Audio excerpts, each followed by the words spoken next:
Hello बच्चों, ये एक क्वेश्चन है क्लास 12th केमिस्ट्री का चैप्टर एमीन्स का, जो बहुत ही इंपॉर्टेंट चैप्टर है फॉर नेम रिएक्शंस जैसे Hopman bromo degradation reaction, Gabriel phthalimide synthesis, ammonolysis. ये बहुत ही इंपॉर्टेंट रिएक्शंस होती हैं इन चैप्टर्स की, मींस एमीन्स की।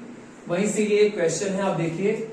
अ हाइड्रोकार्बन ए जिसका मॉलिक्यूलर फॉर्मूला गिवन है C4H8 on reaction with HCl gives a compound B जिसका molecular formula given है C4H9Cl, which on reaction with 1 mole ammonia NH3 gives a compound C जिसका molecular formula है C4H11N, on reacting with NaNO2 and HCl and with followed by water एक compound जो C है वो ईड करता है compound D को, जो ऑप्टिकली एक्टिव होगा।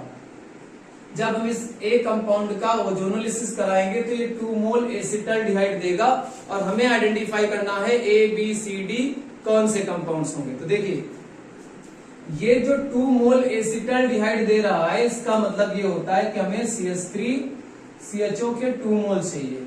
कंपाउंड जो है वो C4H8 है, आपको देखने से ही पता चल रहा है कि ये कोई ना कोई एल्कीन है।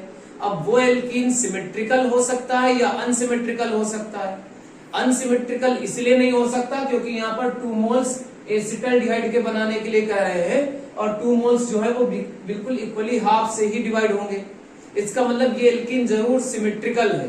तो मैं इसको यहाँ पे अरेंज कर रहा हूँ 4 कार्बन्स को, CH3C double bond C single bond CH3। एक हाइड्रोजन इस पे लगा देंगे, एक हाइड्रोजन इस पे लगा देंगे और हमारा कंपाउंड A जो है C4H8 ये हो जाएगा। यहां से आपको हिंट मिल रही कि डबल बॉन्ड सेंटर में लगेगा, वरना हम यहाँ पे फर्स्ट कार्बन पे भी डबल बॉन्ड लगा सकते थे, तो ये कंपाउंड फिर नहीं बनता। ठीक है, नेक्स्ट है reaction with HCl gives a compound B। जब हम इसकी रिएक्शन कर देंगे HCl के साथ इसी कंपाउंड की, तो किसी भी एक कार्बन पे H लग जाएगा, किसी भी एक कार्बन पे Cl लग जाएगा, क्योंकि ये सिमेट्रिकल है। तो यहाँ पर हो जाएगा CH3CH, यहाँ पे एक और H लगा देंगे, ये सिंगल बॉन्ड एक H लगा हुआ है, ऊपर Cl लगा देंगे एक H और ये CH3। ये इस तरह से बन गया। इसको मैं ऐसे लिख सकता हूं CH3CH2 CHCl एंड CH3। इस तरह से 4 कार्बन्स का कंपाउंड अरेंज हो गया। C4H9Cl 3 2 5 6 7 8 9 एंड 1 Cl, मींस ये कंपाउंड जो हमारा बना वो कौन सा हो गया? B कंपाउंड हो गया।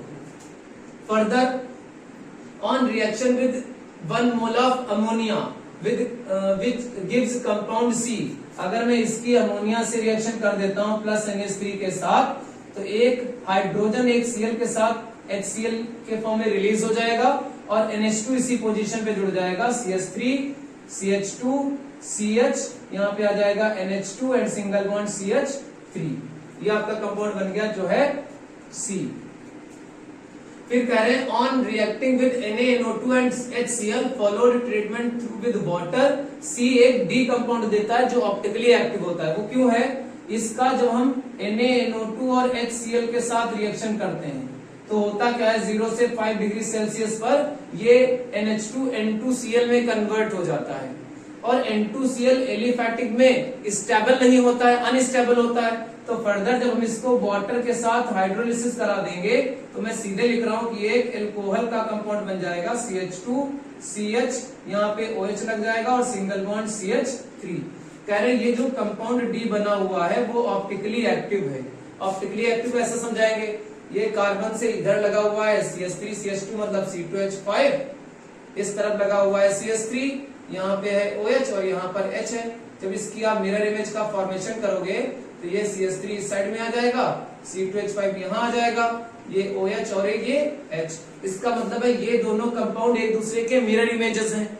ये कंपाउंड इस पर नॉन सुपर इम्पोजेबल है और साथ ही साथ में कायरलिटी दिखा रहे हैं, क्योंकि चारों डिफरेंट ग्रुप्स अरेंज है, तो ये ऑप्टिकली एक्टिव कंपाउंड बन जाता है।